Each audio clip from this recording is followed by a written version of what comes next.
Hola, hola, ¿qué tal mi gente bonita? ¿Cómo están? Espero que se encuentren todos muy bien. El día de hoy yo me siento contenta, bendecida y agradecida con tanto que me da la vida. Y dentro de ese tanto que me da la vida, pues se encuentran todos y cada uno de ustedes, mis seguidores que me acompañan a diario en las lecturas de estas reflexiones y por supuesto las chicas, mis chicas del taller, ¿verdad? Que pues estamos a diario en constante comunicación, en constante aprendizaje, sanación, crecimiento y, ¿por qué no?, en constante dolor, ¿verdad? Porque pues a través del dolor es como logramos acceder a esa información oculta que se encuentra en nuestro subconsciente y que a medida que vamos adentrándonos en estas reflexiones, pues vamos conociendo un poquito más y vamos perdonándonos un poquito más. Y precisamente de eso trata la reflexión del día de hoy, que es 11 de enero. Te la voy a leer. Dice: recurrir a anécdotas de nuestra infancia como excusa para explicar cualquiera de nuestras actuales conductas, actitudes o características poco sanas es un irresponsable acto de indulgencia. Las circunstancias difíciles y los desgraciados efectos de esos años de infancia nos ofrecen pistas acerca de lo que estamos destinados a vivir, superar, comprender y perdonar. Y vamos a desmenuzar esta reflexión que pues para poderla comprender más a fondo es necesario ir como que encontrando las piezas de ese rompecabezas que va a ser el que al final nos va a dar el entendimiento, la reflexión, la comprensión, ¿sí? Y pues obviamente llegar a la sanación. Fíjense bien, nos habla aquí de un acto, de un irresponsable acto de indulgencia. Vamos empezando por ahí. ¿Qué es la autoindulgencia? Es un sinónimo de la conmiseración. ¿Y qué es la conmiseración? Apapacharme, victimizarme, sobarme de que, híjole, pobrecita, pues es que tuve un papá alcohólico y fue tan duro y es por eso que yo tengo baja autoestima y por eso me cuesta tanto trabajo ganarme bonos en mi empresa cada mes, que entonces, o sea, es una justificación, ¿sí? Oye, ¿y por qué te sientes así? No, pues es que fíjate que yo nunca me he sentido segura porque mi papá me trató muy mal. Y esa es la autoindulgencia, un sinónimo de victimismo, un sinónimo de conmiseración, ¿sí? La indulgencia es la capacidad que una persona tiene de tratar a otro ser humano, a un niño, a un animalito, ¿sí? O sea, es la capacidad que un ser humano tiene de tratar a esa persona con perdón, con amabilidad, con compasión. Esa es la indulgencia, ¿sí? Pero aquí nos está mencionando que justificar un acto hoy en nuestra vida adulta, ¿sí? Un acto, un comportamiento, un sentimiento, una situación emocional, una situación de vida es un irresponsable acto de autoindulgencia, ¿sí? O sea, ay, yo me trato bien, pobrecita, me apapacho, ¿sí? Eso corresponde a la primera frase. Pero lo que más me gusta de la reflexión, chicas, del día de hoy es el siguiente párrafo que dice: me emociona todo esto. Dice: las circunstancias difíciles y los desgraciados efectos de esos años de infancia nos ofrecen pistas acerca de lo que estamos destinados a vivir, superar, comprender y perdonar. Y fíjate que en otras ocasiones, en videos anteriores, te he puesto ejemplos de mis consultantes, de mis ahijadas. Como ustedes saben, la mayoría de las chicas, ¿verdad?, que me escuchan, que están en mi taller, vienen ya de una agrupación, ¿verdad? Entonces, cuando en otras ocasiones te he puesto ejemplos de algún caso, de algún testimonio, hoy te quiero platicar de mi situación. Hoy el ejemplo soy yo, ¿sí? Aquí dice que esos momentos desagradables que se vivieron en la infancia nos ofrecen una pista acerca de lo que estamos destinados a vivir.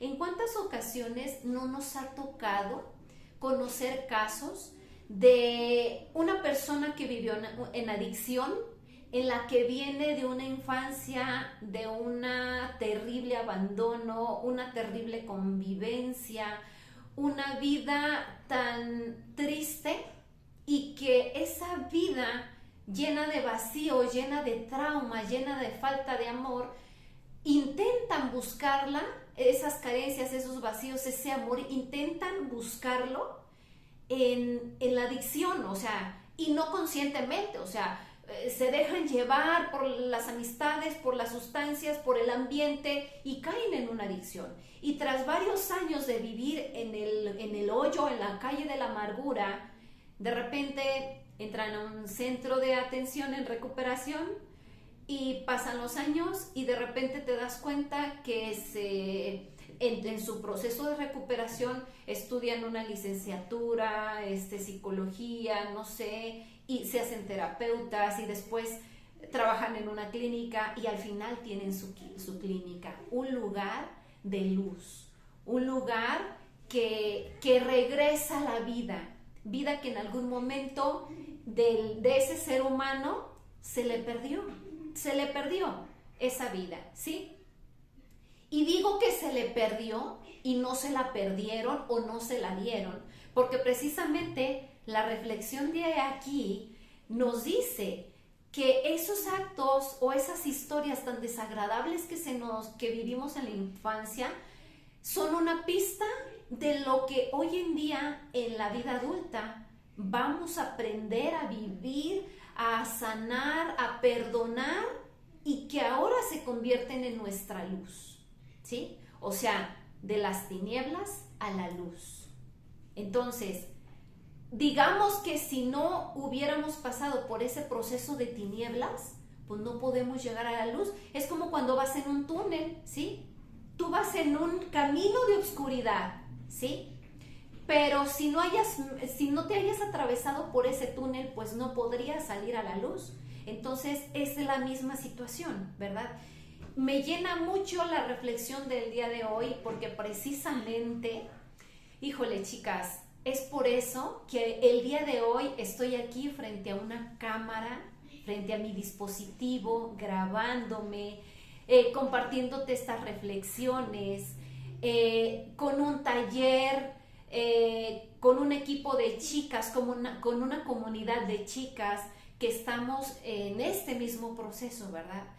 Pero digamos que ahorita mi caminar ya se encuentra en un episodio de luz, pero también viví episodios de oscuridad, de tinieblas, ¿sí? Y no tan catastrófica como la primera historia que te conté, ¿verdad? Yo vengo de un padre alcohólico, yo nunca bebí, yo nunca conocí las drogas, es más, ni la marihuana conozco en físico, o sea, la conozco en las prendas, en los estampados que traen las playeras, en las cachuchas que traen los muchachos que se ven en las calles, ¿verdad? Entonces, pero yo me acuerdo que como hija de un padre alcohólico, él cuando estaba alcoholizado era un alcohólico funcional, ¿verdad? ¿Qué es un alcohólico funcional? El alcohólico funcional es esa persona que bebe, pero que nunca falta con sus responsabilidades, ni en su hogar, ni en su trabajo, ni como su rol en la familia, sea hombre o sea mujer, ¿verdad? Y ejerce todas sus funciones bien, pero tiene una dependencia, ¿sí? Entonces, ese es el alcohólico funcional. ¿Y cómo es la dependencia, Lulú? Por ejemplo, Una persona que es alcohólica no se le determina como alcohólica ni por la cantidad de sustancia que ingiere, ni por la frecuencia de consumo, sino por los efectos que cause el alcohol en ella, ¿sí? Así sea con una sola copa, ¿sí? ¿Qué es lo que pasa tras el consumo? Cuando una persona bebe, el alcohol es un desinhibidor. Entonces, si la persona no se siente guapo, pues se siente guapo. Si sabe que no sabe bailar, pues es el mejor bailador, ¿sí? Si sabe que no es poderoso, se siente que aquí mis chicharrones truenan y ahora sí, ¿verdad? Entonces, el alcohol ejerce ciertos efectos en nuestro comportamiento, sea una copa o sea botellas enteras, ¿sí? Pero si desde una copa ya ocasionó un efecto en ti, y no tanto ay, yo soy poderoso, yo soy guapo, yo soy bailador. Si de repente, no, pues es que, ¿sabes qué? Yo me tomo una cerveza a diario o una caguama a diario, no me pongo borracho, pero me la tomo para relajarme. Ah, ya es una dependencia, ¿sí? ¿Por qué no buscar relajarte con otra actividad? Con una meditación, con ejercicio. O sea, hay 1001 alternativas de llegar a la relajación, ¿sí? Entonces, eso es el alcohólico funcional, el que tiene una dependencia de una sustancia. Me he estado enfocando mucho en el alcohol, pero aplican en otras sustancias también, ¿verdad? Hay sustancias que no te permiten hacer tu vida habitual, ¿verdad? Pero hay algunas sustancias que sí. O sea, tú consumes y te permite ese consumo ir a trabajar, ejercer tu rol en casa, o sea, te permite la sustancia. Pero eso no significa que sea bueno, que sea benéfico para tu vida, para tu salud y para tu entorno, ¿verdad? Entonces te decía, pues yo vengo de un alcohólico funcional. Pero cuando mi papá se emborrachaba, yo me acuerdo que a mí me daba mucho miedo. Pero cuando no estaba borracho, era enojón, era gruñón, era histérico, era exigente, prepotente, mandón. Entonces yo vivía en un constante estrés, que cuando el ser humano nos estresamos, dentro de nosotros se libera una sustancia que se llama cortisol, ¿sí? Entonces yo me sentía, o sea, yo tenía miedo, yo le tenía miedo a mi papá y lo confundía con el respeto, pero pues años más tarde lo pude entender y descubrir. Entonces yo crecí con mucha inseguridad, ¿sí? Esa inseguridad a mí me ocasionó buscar ayuda, ir a grupos de psicólogos en donde daban un tema y todos compartían, ir a cursos que de la depresión, que de la autoestima, que del noviazgo, y mi búsqueda empezó justo cuando yo tenía como 20 años más o menos. Estaba estudiando en la universidad y pues yo buscaba ese tipo de cursos, ¿no? Entonces, fíjese, o sea, desde cuándo inició mi búsqueda, inició mi proceso de buscas y encuentras, ¿verdad? Buscas y encuentras, buscas y encuentras. Y así fue como me fui formando como terapeuta, hoy ya de manera profesional, ¿verdad? Pero ese desasosiego que yo sentí durante toda mi infancia, hoy puedo ver luz ahí, ¿sí? Y hoy agradezco, o sea, gracias mamá que nunca me defendiste, gracias papá que me golpeaste, que me ofendiste, que me humillaste, que me castigaste, porque gracias a todo eso que viví contigo, eso me dio la fortaleza para sentirme vulnerable, sentirme desprotegida y buscar mi propia protección, buscar mi refugio. ¿Dónde? Pues en el conocimiento, en las terapias, en los coaching, en los cursos, en talleres, diplomados y demás, ¿sí? Entonces, no soy producto terminado y nunca seré producto terminado. Mientras el ser humano siga con vida, siempre hay algo nuevo que aprender, ¿sí? Entonces, yo soy siempre un aprendiz más de la vida, ¿sí? Pero en muchos momentos de mi vida sí me llené de coraje, de impotencia, ¿por qué me tocaron estos padres? Empezar a compararlos con los papás de otras amigas, ¿verdad? Renegar de esa vida. Entonces, pero hoy yo digo, híjole, si yo pudiera y me dieran a elegir la vida que tuve, la elegiría 1000 veces. Volvería a elegir a mis padres, volvería a elegir a mis hermanos que los cuidé, que ya te conté en videos anteriores, ¿verdad? Que a raíz de ahí fue como se empezó a formar mi codependencia, esta adicción a amar demasiado, a proteger a los demás, a decidir sobre los demás, y pues que hoy, gracias a todo eso, esas heridas, ese vacío se convirtió en conocimiento y sanación, y que hoy puedo pasar de manos esa información a través de este hermoso taller. Este taller para chicas que estamos en proceso de sanación. Y yo les pregunto siempre, quiero preguntarles aquí esta pregunta que tengo aquí. Se las pregunto a ustedes, se las pregunto a mis pacientes. ¿Y a ti cómo te tocaron? ¿Sí? Volviendo al tema de que cuando éramos niños vivimos cosas complicadas y desagradables, ¿verdad? Entonces yo te pregunto, ¿a ti cómo te tocaron? ¿Sí? ¿Te tocaron? Y no me refiero a un abuso, ¿sí? ¿Te tocaron o no te tocaron? ¿O te ignoraron? ¿O te tocaron golpeándote violentamente? ¿Sí?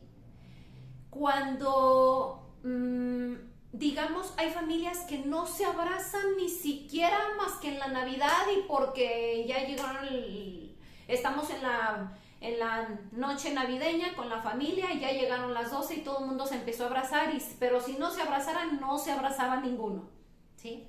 Entonces hay familias así. Entonces, ¿qué es lo que pasa? Hoy en día, en la vida adulta, les cuesta muchísimo trabajo abrazar, ¿sí? Entonces, yo te pregunto, ¿cómo te tocaron? ¿Te tocaron con violencia? ¿Te tocaron con rudeza? ¿Te abrazaron? ¿Te apapacharon?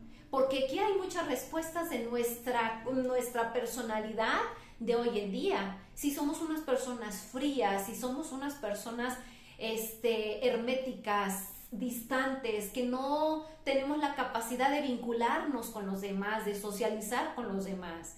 Resulta que cuando les hablaba del cortisol, ¿verdad? Que cuando yo era niña, y no nada más yo, cualquier ser humano que viva un estado de estrés, el cuerpo genera una sustancia que se llama cortisol. Pero tenemos la otra sustancia que se llama oxitocina. La oxitocina se segrega en el embarazo, en la lactancia y en las relaciones sexuales. Es ese contacto que se obtiene y esa sustancia se genera a través del contacto, de los abrazos, de la cercanía, ¿sí? Por eso, cuando una madre se pega al bebé en su pecho para darle su lechita, el bebé entra en un estado de calma, porque a través de sentir la sensación de su madre, el contacto de su piel, se secreta en los dos esa sustancia. Entonces, hoy en nuestra vida adulta, cuando esta sustancia no la tenemos o no la sabemos conseguir, es cuando nos cuesta trabajo abrazar a los demás. Es cuando nos cuesta trabajo relacionarnos muy cercanamente, ¿verdad? Entonces, si tú eres de estas personas, te hace falta esta sustancia que es la oxitocina, ¿sí? Y que esta sustancia es necesaria en todo ser humano, que al momento de secretarla podemos romper barreras que hoy en día nos están doliendo bastante. Y yo te voy a dar una recomendación. Si a ti te da pena, si no sabes cómo acercarte a tus hijos, si dices, híjole, ¿cómo le voy a hacer para abrazarlos? Empieza abrazándote a ti, porque quizá a ti fue el primero que no abrazaron. Entonces no estás acostumbrado a esa sustancia. De repente, si alguien se te acerca, esa sustancia empieza a secretarte y tú así como que te asustas. Es normal, no conoces el amor, ¿sí? Entonces, si tú eres una de estas personas, a solas, en un lugar, no sé, en la noche ya que te vayas a acostar, empieza a abrazarte, pero abrazarte con intención, a cerrar tus ojos y abrazarte y decir, aquí estoy, soy yo, estoy contigo, ¿sí? Y posterior a ello pudieras lograr algo más con tus seres que amas. Y aquí es en donde invertimos esta situación de autoindulgencia en una experiencia que podemos llevar y dar luz a alguien más. Y pues bueno, chicos, el día de hoy esto es lo que corresponde a la explicación del día de hoy, que es 11 de enero. Yo te agradezco por quedarte hasta el final de mi video. Nos vemos el día de mañana con la siguiente reflexión. Dale me gusta a mi video, comparte, activa la campanita. Con esto tú me ayudas a posicionar mi video en una mejor ubicación. Nos vemos el día de mañana, chicos. Gracias. Así es como me alimento.